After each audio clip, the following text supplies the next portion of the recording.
Hey everyone, my name is Naisarg and I am currently in the second year MBBS at NMCRC Visnagar Gujarat. और आज के video में हम लोग बात करने वाले हैं लैंग्वेज बैरियर्स जो मोस्ट ऑफ स्टूडेंट्स मतलब डिपेंड करता है कि आप कौन से मीडियम में रहे हो 11th 12th या फिर आपकी सेकंड मतलब प्राइमरी स्कूल और उसमें आपके ऊपर डिपेंड करता है आप कौन से मीडियम में रहे हो।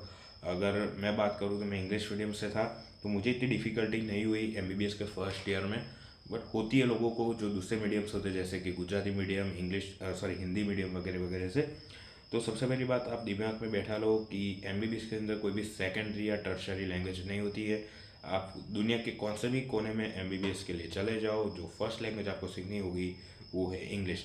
And yes, this is the reality. अब इंग्लिश सीखने का मतलब प्रॉपरली इंग्लिश सीखने का समय अब नहीं है।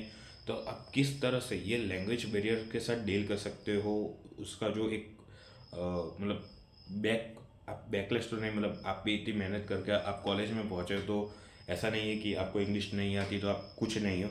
तो मैं आपको कुछ चीज़ें बताने वाला हूँ जो आप करो तो आपकी इंग्लिश थोड़ी सुधर भी सकती है और आपको एकेडमिक्स के अंदर बहुत ही हेल्पफुल रहने वाला है। तो सबसे पहले मैंने आपको बताया कि इंग्लिश अब प्रॉपरली पूरा सीखने का इतना टाइम नहीं है। तो अब किस तरह से आप इम्प्रूव करोगे वो हम लोग बात करते हैं। तो स्टार्टिंग के जो 2 3 महीने होते हैं आपके कॉलेज लाइफ के, उसके अंदर आप बोल रहे हो सब कुछ बाउंस होगा कि जो प्रोफेसर है वो क्या बोल रहे हैं आपको कुछ समझ नहीं आएगा। बट उसी दौरान आपको कुछ प्रैक्टिसेस करनी है, जैसे कि सबसे पहले आपको ऐसे एनवायरनमेंट में अडॉप्ट करना है जहाँ पे लोग आपके फ्रेंड्स इंग्लिश में बात कर रहे हो या फिर बीच में इंग्लिश के वर्ड्स ऑलमोस्ट अब तो सब लोग ही यूज़ करते हैं। तो ऐसे एनवायरनमेंट में अपने आप को एडॉप्ट करना है। और बहुत लोग आपको प्रीफर करेंगे कि आप स्पेशल मेडिकल डिक्शनरी की बुक बाय कर लो। बट मैं वो प्रीफर नहीं करता क्योंकि आजकल हमारे सबके पास स्मार्टफोन रहता ही है और अच्छा खासा इंटरनेट भी है। तो गूगल के अंदर हम कोई भी वर्ड लिख के फिर मीनिंग इन मेडिकल टर्म वगैरह अगर हम लिखेंगे तो हमें अच्छा खासा उसका मीनिंग भी मिल जाएगा। तो हमें डिक्शनरी भी इस तरह की कोई बाय करने की ज़रूरत नहीं है, उसमें पैसा वेस्ट करने की ज़रूरत नहीं है। फिर मैं बोलूँगा कि आप जो भी बुक्स खरीदते हो तो उसका कोई एक पेज आप डेली सिर्फ पढ़ते रहो और उसमें से थोड़ा सा भले लिखो जिससे आपको हेल्पफुल रहेगा आपकी एग्ज़ाम्स के अंदर। क्योंकि एग्ज़ाम्स के अंदर आपको इंग्लिश में ही लिखना होता है कुछ भी हो जाए। अभी जैसे कि कोई वर्ड आता है प्लेक्सस, तो अभी कोई बहुत लोग तो उसको पहली बार पढ़ रहे होंगे। तो जैसे कि आपने गूगल के ऊपर सर्च किया प्लेक्सस, तो प्लेक्सस मतलब आया नेटवर्क। तो अभी नेटवर्क थोड़ा एक इसी शब्द बन जाता है तो आप उसको अंडरलाइन करके साइड में लिख सकते हो नेटवर्क।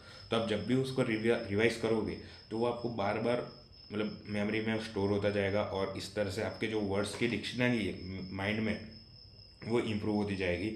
और इसी के साथ साथ आप कोई भी अगर कंसेप्ट पढ़ते हो, जैसे कि आपने पढ़ा ब्रैकियल प्लेक्सस, तो आप सबसे पहले अगर आपने उसे इंग्लिश में पढ़ा तो आप अब अपनी जो रीजनल लैंग्वेज है जैसे कि मेरी गुजराती है तो मैं उसको अंदर ही पूरा मैं उसको सेट कर दूंगा और उसी को मैं ट्राई करूंगा कि ऑन पेपर में इंग्लिश में लिख सकूँ तो मेरे को एग्ज़ाम में हेल्पफुल रहेगा।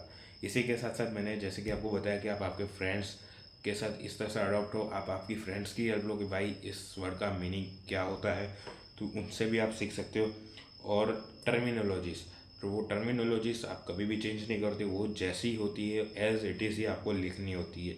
तो ये कुछ पॉइंट्स मैंने आपको ऊपर ऊपर से बता दिए, अगर आप इसके ऊपर वर्कआउट करते हो तो आप अच्छे से लैंग्वेज बैरियर के साथ डील कर सकते हो। तो बस आज के वीडियो के लिए इतना ही, मिलते हैं अगले वीडियो में, तब तक के लिए बाय बाय।